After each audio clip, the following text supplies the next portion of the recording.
Quick reading for March the 1st to March the 2nd. Capricorn, your cards are the Three of Pentacles, the Crown of Pentacles, and the Queen of Cups.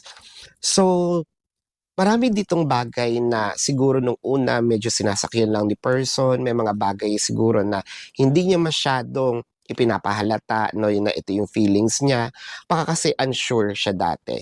May mga pagkakataon kasi dito mga bagay na ginagawa niya lang for the sake of, na siguro nga, ito yung dapat ginagawa na magjowa, no, hinahatid ka. Ngayon, yung sa kanya, wala lang yun dati, no? Yung mga I love yous, kasi parang naging normal sa kanya.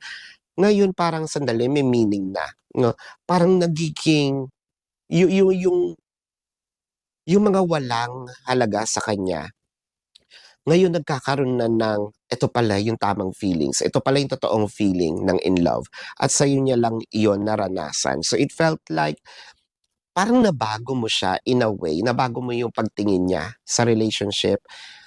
Sabihin nating siguro na ano rin itong si person na ito, no, nasaktan. Parang hindi pala lahat ng tao nananakit at sa'yo niya yun na-experience. Yun yung realization niya ngayon, no? This is your quick reading for March the 1st to March the 2nd. My name is Daphne, but spirit calls me back.